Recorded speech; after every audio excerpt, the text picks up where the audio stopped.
The military base in Quantico usually woke up before the sun even decided to appear. On that particularly cold morning, the biting wind blew through the metal doors as if to remind everyone that winter on the East Coast offered no respite, not even to those in uniform. Amidst the distant sound of helicopters warming up their engines and the echo of boots on the concrete, a figure passed unnoticed, as happened almost every day. His name was Emily Carter, 29 years old, an American born in Spokane, raised in Denver, now working far removed from any comfortable memories of civilian life. Most of the officers didn't even know her name. They just called her the coffee girl. Emily, however, didn't seem bothered. In the quiet rhythm she had built up over the months, she walked through the corridors carrying a tray of thermal cups, notes tucked under her arm, and her navy blue coat always slightly disheveled. Her hands, delicate yet firm, made automatic movements as she balanced everything, without spilling a drop. People only saw the surface. The young woman who served coffee, organized documents, reviewed seemingly simple reports, but no one noticed what really happened in those quiet hours before the morning meetings. Emily read everything, absolutely everything. Every draft left on the desks, every document forgotten in the printer, every printed message that no one bothered to shred. She had an abnormally precise, almost photographic memory, although she had never mentioned this to anyone. The administrative job she was given on her first day was, theoretically, temporary, a way to start slowly before a permanent reassignment. But that reassignment never came. And as the months passed, she became more invisible, more underestimated, more ignored, and perhaps for that very reason, more dangerous to those who didn't imagine what she was capable of. That morning, however, something was different. A strange atmosphere hung in the air. Officers spoke quietly, doors slammed shut, and there was unusual activity near the room reserved for high-security. Emily noticed every detail as she placed cups of coffee beside the tables. No one spoke openly, but everything inside her told her that something big was about to happen. As always, she absorbed it all in silence, observing, connecting the dots, piecing together internal narratives that only she could see. At around 7:12 a.m., Colonel Hardin, a man with a rigid jaw and perpetually irritated expression, hurried down the hallway, radioing someone about a critical anomaly detected during the early morning hours. Emily, who was just a few steps away, clearly heard the words coordinated attack, signal interference, and code not yet deciphered. She shouldn't have heard any of it, technically. She shouldn't even have been that close, but she was. And once again, she heard it all. The problem is that Hardin saw her. For a second, just one, he looked at her with a mixture of distrust and contempt. "Carter, get out of here. This has nothing to do with you," he said without giving her time to answer. Emily simply nodded and continued walking, but her heart was racing. Code not yet deciphered. She knew exactly what code it was. The previous night, someone had left an incomplete report on the table in the documents. It shouldn't have been there, but it was. A partial file on intercepted signals on the northwest border. More precisely, in an area the reports called Zone. Echo. Emily had read it all before turning off the lights. At that moment, unbeknownst to Hardin, she was the only person on base who had noticed a hidden pattern in the interference. A pattern that, in her view, no one there had perceived. At 7:25 a.m., officers began to gather in front of the reinforced door of the briefing room. Emily approached just to place a tray of coffee beside her, but before she could take another step, two sergeants blocked her way. "Restricted access today," one of them said, his voice dry. "But I only came to drop off," Emily began. "No entry. Direct order." She looked away to avoid confronting the man, took 2 steps back, and placed the tray on a side table. As she arranged the cups, she overheard another snippet of conversation. "The general is arriving," said a captain, "and he's furious. He wants immediate answers." "It's going to be a tense meeting," another replied. "No one has been able to interpret the pattern. No one." Emily closed her eyes for a moment. That was exactly it. No one had been able to interpret it. No one, ...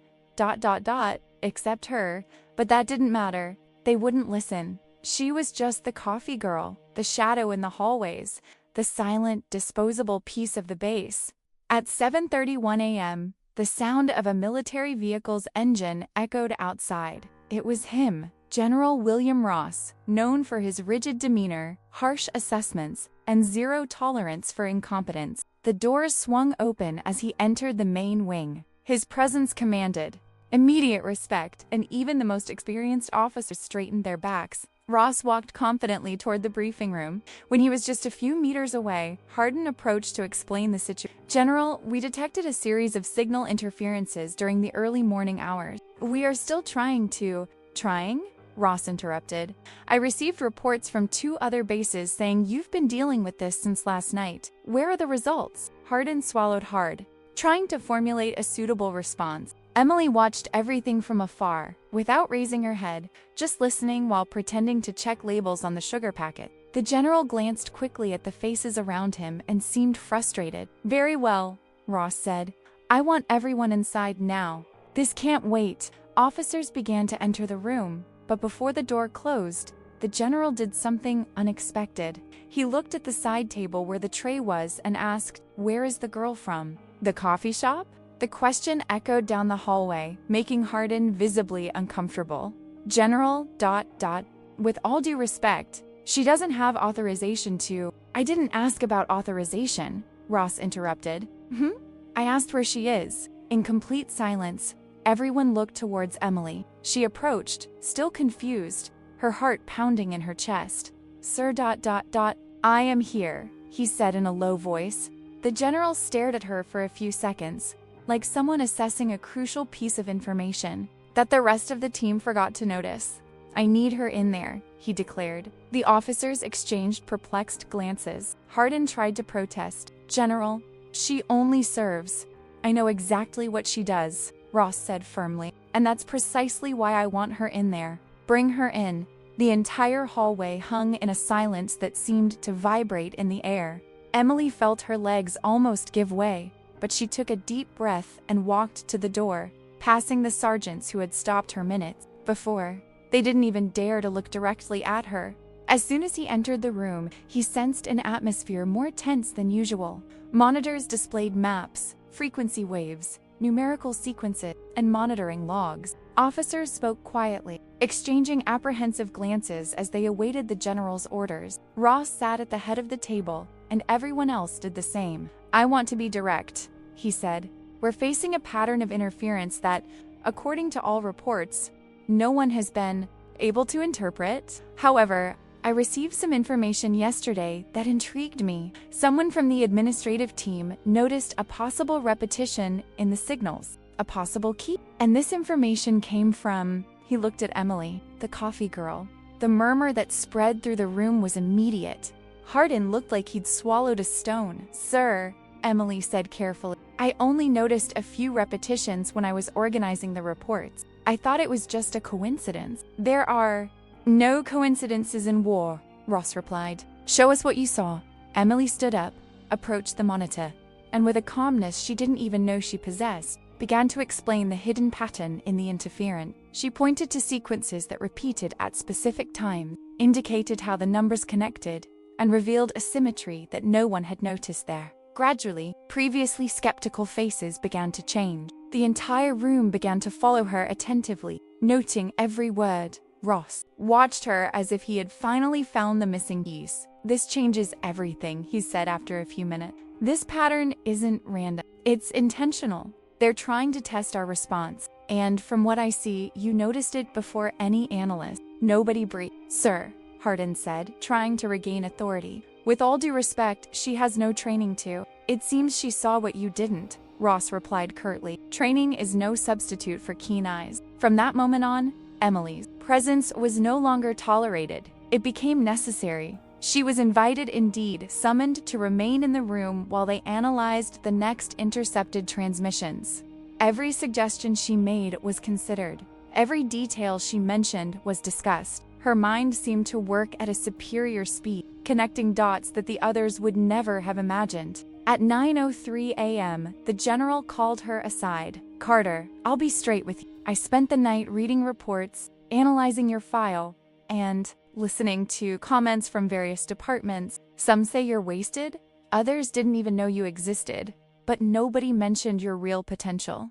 I want you to tell me, why are you here serving coffee? The question hung in the air for several long seconds. Because it was the only position they offered, she replied. They said I needed to start from the bottom, learn the structure, wait for a chance. But the chance never came. Ross maintained a serious expression. The opportunity has arrived, he said, and I want to know if you're willing to take the next step. She swallowed hard. What step, sir? To officially join the strategic analysis team. But that means training, studying, taking on responsibilities that could put your name and your life at risk. No serving coffee. You would be part of this country's line of defense. Emily felt the weight of the phrase.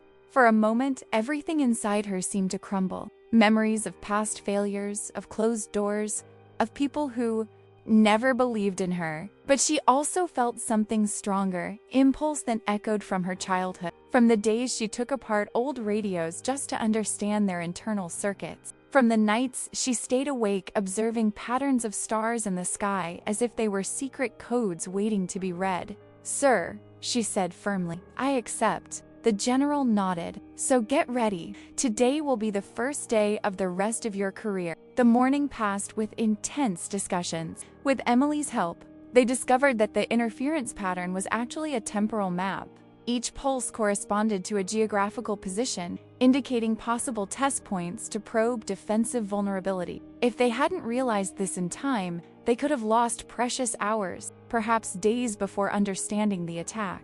At 11:10 a.m., a new sequence of interference emerged. This time, Emily recognized a crucial detail, a code hidden among the lower frequencies, as if someone were sending a message. Within the interference itself, she asked to amplify the signal, and the entire room leaned forward. The compressed waves revealed a sound pattern similar to a digital signature. It was a warning. Someone on the other side wanted them to understand. Someone was sending a kind of provocation, an encrypted message that said, in all invisible letters, you're late.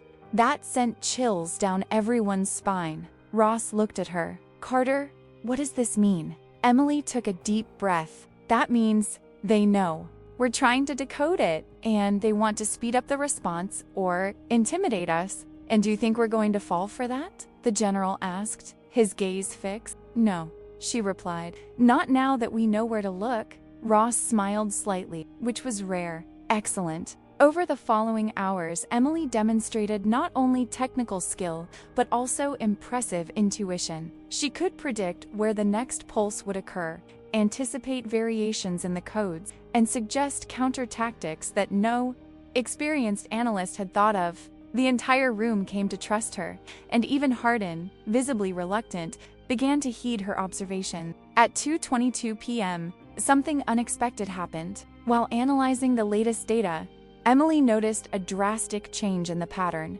Instead of a coordinated pulse, there was now a misaligned, almost chaotic sense, as if someone were trying to hide an emergency call behind the noise. Wait, she said, approaching the monitor. This isn't a threat. It's a cry for help.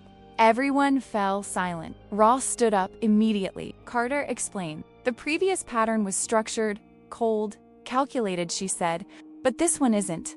It's urgent, unstable, as if someone were trying to send coordinates without alerting the monitor. And look here, ... She pointed to the screen. There's a repeated interval every 11 seconds. It's typical of clandestine transmissions trying to escape hostile interference. Where is it coming from? Asked the general. Emily enlarged. The map from the northern border, a mountainous region, the same area where the first pulse appeared. Someone out there is trying to communicate with us, and you may be in danger. The entire room stirred. Officers began discussing possibilities, protocol, risks, but the general couldn't take his eyes off Emily. What do you suggest? He asked. She took a deep breath, knowing that this moment would define everything. We need to respond using the same pattern they used before, but in reverse. If it's a cry for help, they'll have a response that only someone in the field could decipher. But we have to do this quickly, before their signal drops. Ross remained silent for a few seconds, assessing everything. Then he said, do what she's asking. Now. Technicians rushed to set up the reverse transmission. The operations room synchronized frequency, adjusted waveforms, and prepared for transmission. Everything depended on absolute precision. The response was sent at 2:39 p.m. For long minutes, nothing happened. The anticipation made the air feel heavy. Emily kept her hands crossed, trying to control her anxiety. Her mind raced with possibilities. What if no one answered? What if she had misinterpreted? What if it was all a trap? Then, at 2:46 p.m., a new pulse emerged. Weak, irregular, but undeniably directed towards them. "It's him," Emily said, almost in a whisper. They received it. The room erupted in coordinated movement. Ross asked to amplify the signal as much as possible. The new wave contained not only coordinates, but also a warning sequence. Someone was trapped, surrounded, and trying to reveal the location of a clandestine transmitter installed by enemies. If they could locate and disable this transmitter, the entire enemy plan would be compromised. "Sir," said one of the officers, "whoever is sending this is risking their life to warn us. Then let's not waste their sacrifice." Ross replied. "Carter, can you calculate the exact location of the transmitter?" Emily approached the monitor. Her eyes moved rapidly between maps, frequencies, and numerical patterns. For a few minutes, nothing else existed. It was as if she could see through the chaos, as if everything was making sense only to her. Finally, he raised his head. "Yes, sir. It's here," he said, pointing to a spot on the map. "Mountainous area, Echo 4 sector. If we destroy this transmitter, they lose the ability to coordinate silent attacks. It's the core of everything." The general nodded. "Perfect. Tactical team, prepare an immediate operation. Helicopters ready in 15 minutes. As everyone moved quickly, Ross placed his hand on her shoulder. "Carter, you just prevented a large-scale attack. I don't know if you realize the scale of this." Her eyes welled up with tears, but she maintained her composure. "I was just doing my job, sir." "No," replied the general. "He did much more than that." The operation departed at 3:11 p.m. Emily did not participate in the mission, but remained in the command room, monitoring signals, assisting the remote team, and correcting routes as interference varied. Her mind was now an essential part of the operation. At 4:04 p.m., they received confirmation. The transmitter had been destroyed. The threat had been neutralized. The person responsible for the clandestine transmission had been rescued alive, an infiltrated operator who had been at risk of capture for days. The entire room cheered. Words of relief, expressions of surprise, sincere praise. But the most striking scene wasn't the success itself. It was the moment when General Ross approached her in front of everyone and declared, "As of today, there are no more coffee girls at this base." Emily slowly raised her eyes. "From today onwards," the general continued, "you are officially part of the strategic intelligence, and, if it's up to me, you will be trained for much higher positions." The officers, even those who had previously looked down on her, bowed their heads in respect. At the end of the day, as she walked through the now emptier corridors, Emily held the temporary identification the general had given her. For the first time in months, she felt seen. She felt recognized. She felt part of something bigger than any simple title printed on a badge. And as he was leaving the main wing, he heard behind him the voice of a soldier ask, "Hey, is that Carter? The one from today's operation?" Another replied, "It's her. The woman who figured it all out." Emily smiled to herself, silently, without looking back. Nothing about her had changed externally. The same worn boots, the same navy blue coat, the same calm steps. But inside, something immense had transformed. She knew, more than anyone, that she would never be invisible again. And from that day on, the hallways of Quantico would never again call her coffee girl. They would call him by name, Emily Carter. And that name, now, carried a weight that would echo far beyond the base, far beyond that operation. It would echo in the history of an entire country. That night, the base seemed different. The same concrete, the same cold lights, the same narrow corridors, but for Emily, everything had a completely different meaning. Where before she only saw doors closing, now she saw possible paths. Where before she only heard her own name on to-do lists, now she heard whispers of respect passing from one group to another. Even though the day had ended in victory, her mind couldn't rest. There was something about the last transmission that bothered her. The transmitter had been destroyed, the infiltrator rescued, the immediate threat neutralized. All of that was true, but one detail remained stuck like an invisible thorn, the phrase hidden in the pattern before the distress call. A short sequence that seemed more like a gesture of desperation than part of the original plan. In the final minutes of the operation, she had seen it appear rapidly on the monitor. 3 short pulses, 2 long ones, 3 short ones again. It wasn't part of the central pattern. It didn't repeat like the rest. It was something placed there, almost by force. At that moment, she didn't have time to analyze it because the focus was on saving the operator and destroying the transmitter. But now, alone, walking back to the barracks, she couldn't get that sequence out of her head. Upon entering the small room assigned to her months before, Emily threw her coat on the chair and sat on the bed, taking a deep breath. She picked up the notebook she always kept on her bedside table, long-old habit from her college days, and began to scribble numbers, dashes, codes. She reproduced the pulses from memory. Short, short, short, short, short, short, short. She remembered something she had read when she was a teenager, in a book about ancient communication. Simple signals, used in emergencies by those who could not speak openly. It all seemed like one thing, a desperate plea to someone who knew basic patterns. She stood up suddenly, put her coat back on, and hurried out of the room. The clock was almost midnight, but the intelligence wing still had a minimal staff on duty. As she approached, the soldier at the door recognized her instantly. "Carter?" he asked. "Are you still here? I need access to the recordings from today's broadcast," she said bluntly. "The raw, unfiltered version." "Now?" the soldier asked, surprised. "That's important." He hesitated for a moment, but finally opened the door.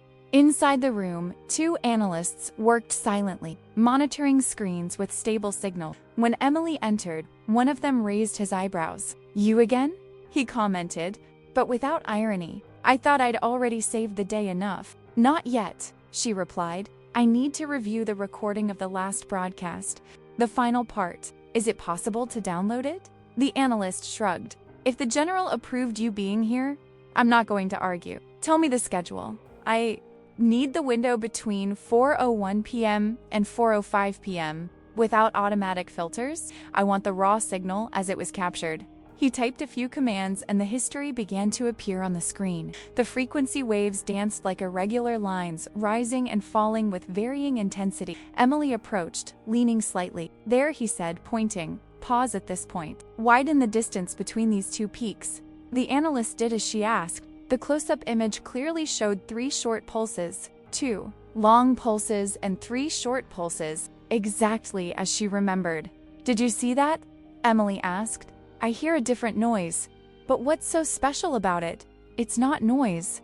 It's intentional," she replied. "That's a simple emergency code. 3, 2, 3. And the interval between the series is constant. It wasn't an accident." The analyst observed her, curious. "So you think someone was trying to send another message within the message?" "Yes. And I think it wasn't just a request for help.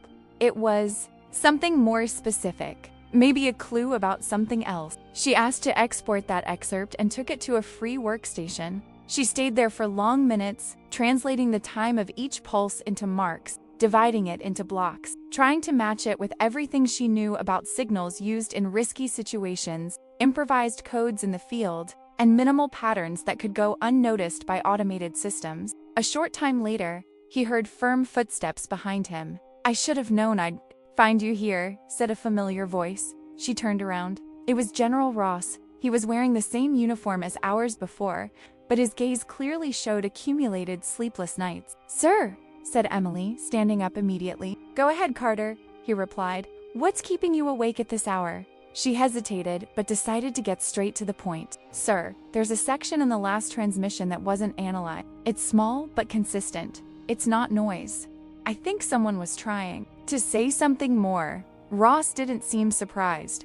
He moved closer to the screen. "Exhibitions." She played the passage back. explained the pulses, pointed out the time between them, the possible patterns.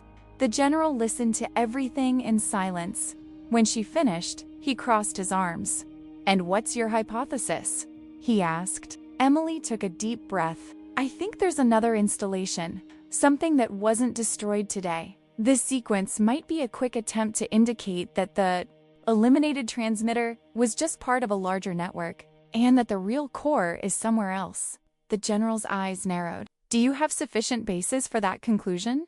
he asked, carefully weighing each word. "I don't have proof yet," she replied honestly, "but I have a strong indication. If I'm wrong, at most we'll have confirmed that it was just a random remnant. But if I'm right, ignoring this would be costly." Ross remained silent for several long seconds. Then, without taking his eyes off the screen, he said, "Continue. What do you need?" "Access to all low-intensity transmissions recorded in the last 3 days. Unfiltered. I want to cross-reference this pattern with pulses in peripheral areas. If there is a residual core emitting minimal signals, even if masked, we can find it." "This is going to take a while," the analyst next to him remarked. "Then you'd better start now," the general replied. "Carter, the station is yours. Ask for any resources you need." She nodded, and soon the small on-call room turned into a silent tracking center. The monitors began displaying old data, seemingly irrelevant noise sequences, weak signals that had been discarded by automatic filters. Emily marked sections, asked to go back, enlarged patterns, discarded what was natural, isolated what seemed artificial. The hours passed. Dawn broke. At one point, one of the analysts yawned. "How are you still standing?" he asked her.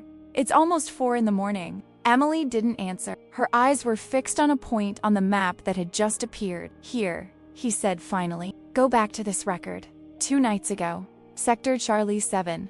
Look at the sequence." The pattern was there, faint, almost swallowed by natural interference, but undeniably similar to what they had seen hours before. 3 short bursts, 2 long bursts, 3 short bursts. Same interval, different frequency, but compatible with a lower power transmitter. Ross moved closer. "That means they've been testing this second point for days," he said, "and nobody noticed. Until now," Emily finished.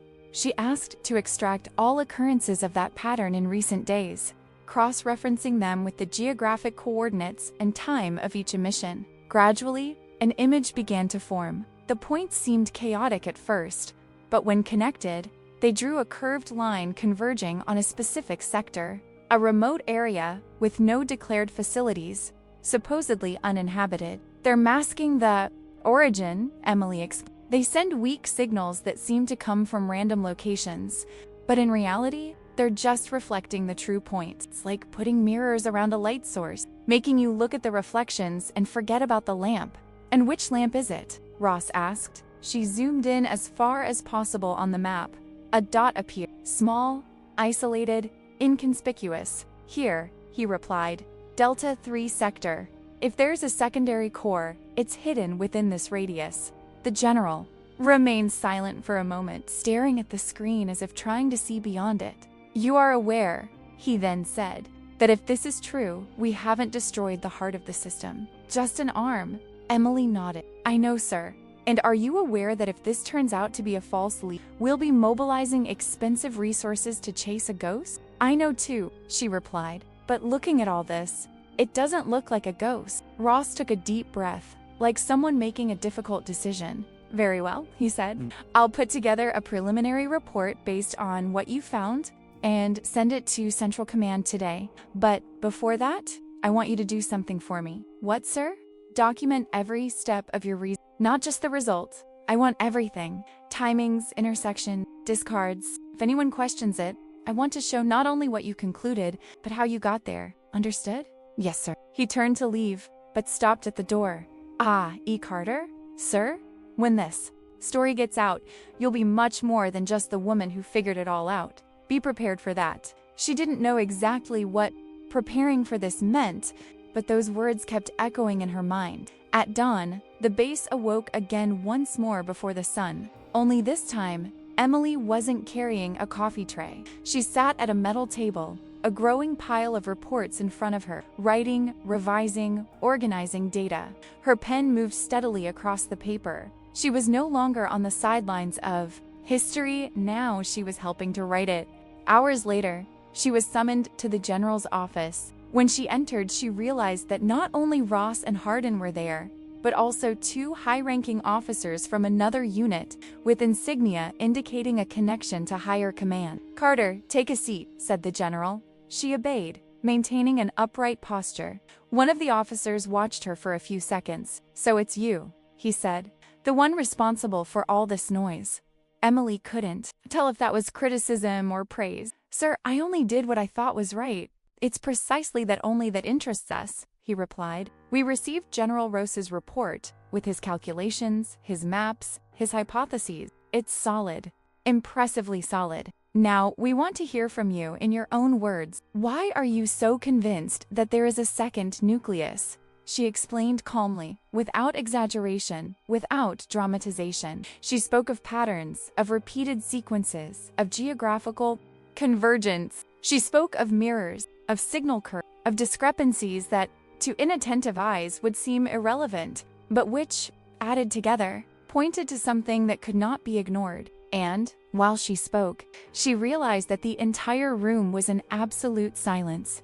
Everyone was listening. Everyone was considering. No one interrupted her. When he finished, the other officer leaned back in his chair. "General," he said, "based on everything we've seen, I support the recommendation to investigate Sector Delta 3, but this time with a different approach than the previous operation." Ross nodded. "I already imagined something like that," he replied. "Less explosion, more infiltration." He then looked at Emily. "Carter, I want you on the planning team, not just as an observer, but as an active participant. Are you ready for that?" She felt her heart race again, the same kind of racing she'd felt when she'd walked down the hall, summoned by the general for the first time. A part of her still saw herself as the young woman who served coffee, but that part no longer controlled the story. "Yes, sir," she said firmly. "I'm ready." The following days were consumed by maps, simulations, route tests, and terrain study. The tactical team needed to reach Sector Delta without triggering the sensors that were likely scattered around the area. And to do that, they needed to understand not only the physical aspects, but also the behavior of the system that emitted those interferences. On more than one occasion, one of the officers asked, "Carter, if you were in their shoes, where would you place a main transmitter?" And she would answer, without hesitation, "In a place where nobody would look. Not in already mapped facilities, but in areas that seem useless. Perhaps in something apparently abandoned or camouflaged under something civilian with no strategic relevance." Based on this, they began to gather records of old buildings in the indicated area. They discovered that years before, there had been a small meteorological research structure there, officially deactivated and removed from operation. This immediately caught Emily's attention. "There it is," he said. "A perfect place. Old, forgotten, supposedly useless. If someone wanted to hide something in plain sight, they'd use this." The operation it wouldn't be as large as the previous one, but much more delicate. The mission consisted of infiltrating the area visually, confirming the presence of unauthorized equipment, and, if possible, capturing data before destroying the core. Any misstep could alert the enemies, who might have escape plans or self-destruct protocols. On the appointed day, helicopters departed discreetly, taking indirect routes so as not to attract attention. Emily remained once again at the base, but now in a central position in the command room. Her console was directly connected to the communication channel of the team in the field. She heard nervous breaths, short orders, whispered comments as they advanced through trees, rocks, and narrow trails. "Visual point said a voice over the radio. "Structure ahead. Looks exactly like the old images. No apparent sign of activity." Emily pressed the earphone lightly against her ear. "Check for residual signals," he said. "Look for any minimal emission, even if it sounds like noise. They wouldn't shut down completely. They need an active channel to react to attacks." The team ran the scan. For a few seconds, nothing. Then a reading appeared, faint, almost insignificant. "We have something," said the communications soldier. "A constant, low-frequency pulse originating from underground. The field commander took a deep breath. So this is it. The operation continued. They located a disguised entrance behind a corroded metal panel, partially covered in vegetation. They descended cautiously, weapons drawn, lights dimmed. Emily heard every step, every distant sound, every command. It was as if she were with them, walking through the same hidden corridors, breathing the same dense, metallic air. Equipment found, one of the soldiers reported a few minutes later. Lots of servers, consoles, internal antennas. This isn't makeshift. It's a control center. Emily closed her eyes for a moment. The confirmation she needed was there. "Carter," the general said through the internal channel, "you were right."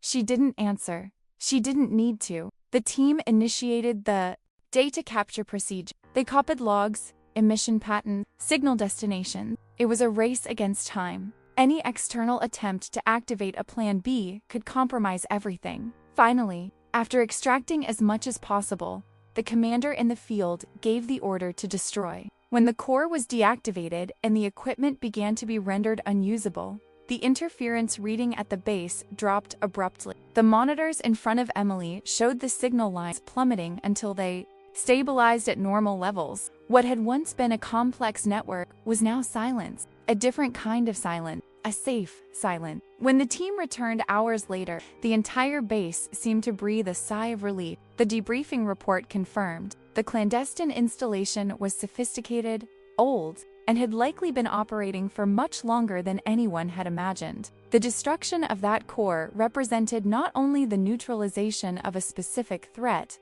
but the dismantling of a structure that had been testing the defenses for months, perhaps years.